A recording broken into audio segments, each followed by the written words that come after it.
Hey everyone, and welcome to Melted Model Videos. Today I'll be showing you the Shadowbox diorama that I built in homage to Ralph McQuarrie's A-Wing concept that he did for Return of the Jedi. The models I used were from Revell. They're the Last Jedi A-Wings from the Resistance, and it's the snap-tight, basically build and play with lights and sound kit. Before I get started, I'm going to have to use milliput to cover up the notches in the nose and the holes where the landing gear go. This kit here is probably the closest to Ralph McQuarrie's original concept compared to the ones that were actually used for Return of the Jedi.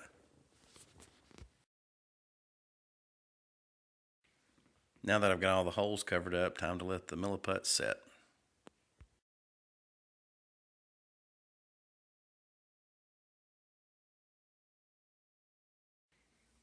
I usually let the milliput set overnight, come back the next day, and begin my filing and sanding.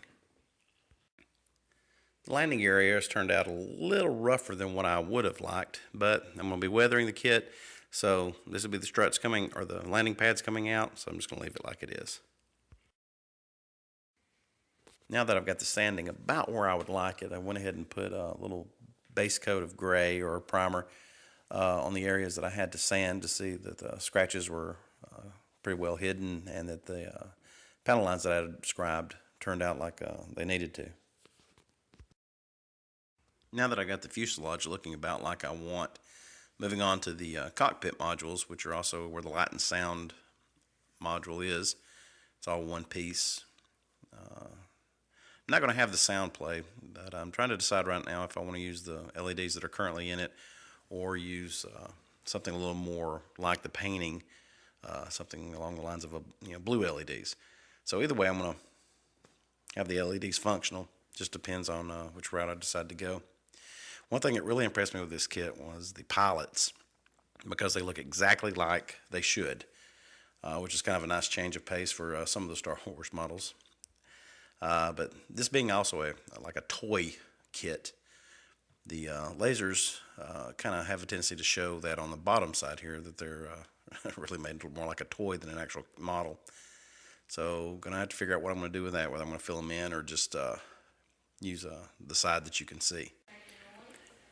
Here I decided to go ahead and open up the pods and expose the wiring so that way I can hook up the LEDs. Just made little notches here on either side of the engine pods and expose the wires nicely and just cut them out and they're right there. If you look real close, there's actually a line on either side. One that goes here and one that goes right about where my finger's at, right there, fingernail right there.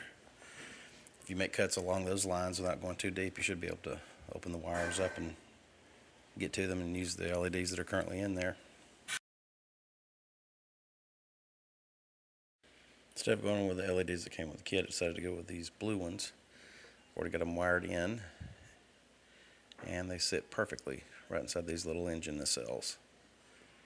So once I light them up, they should look really good. Now I've got my engines finished, got the LEDs installed, and got the wires running out. Most of the painting's done. Still got to do a little bit of weathering, but liking the progress so far. Now I'm working on the lasers, trying to get them a little more realistic looking, if you will.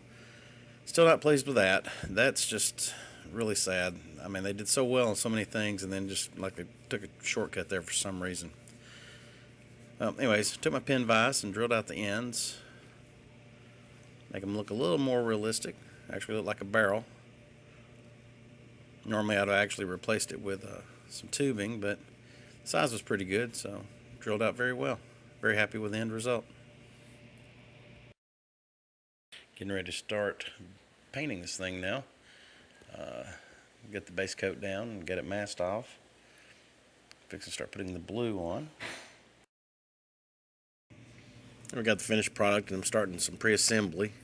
Color turned out really good. The masking did really well. Went ahead and assembled and got the wires pulled through on one and got the other one masked off, ready to go. And now that I've got the wires pulled through on this one,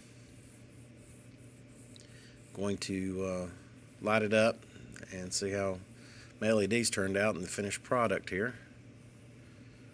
Still got a little decision to make here on the battery cover for the sound module and the LEDs that came with the kit.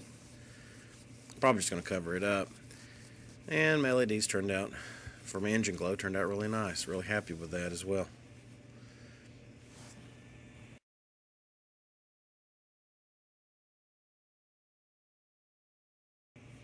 I finished up most of the weathering, got the lasers installed. Since this one's going to be showing me the back side, I flipped the lasers over.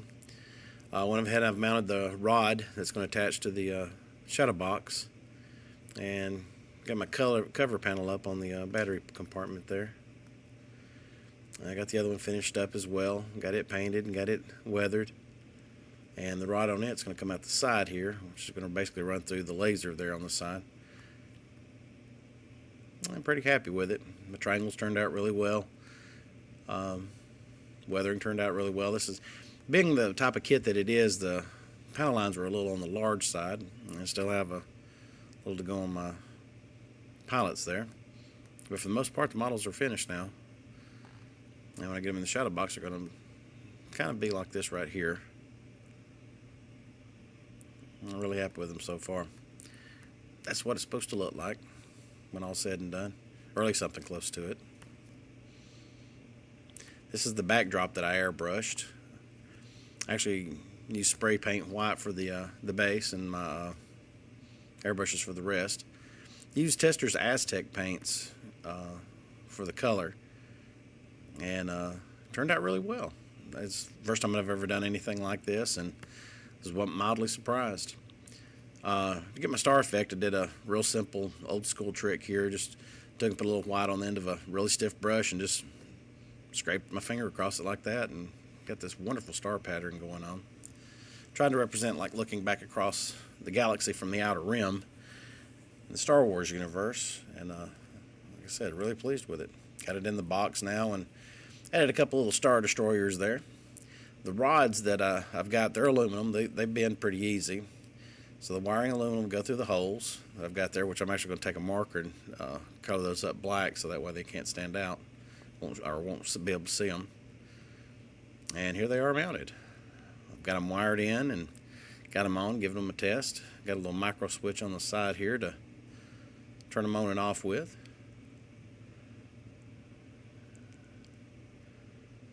So that way whenever I display it, look at it and see it. So really happy with it. Just a real quick look on the back here to see what I've done is the rods come through, especially the one at the top.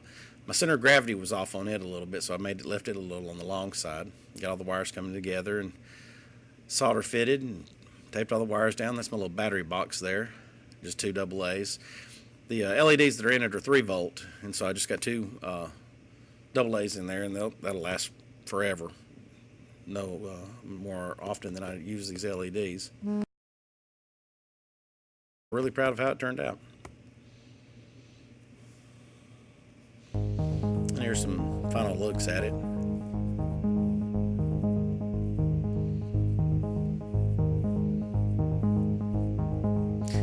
Well, if you like this, click that like button and subscribe to the channel. Hope to have more videos coming along in the future. Thanks for watching.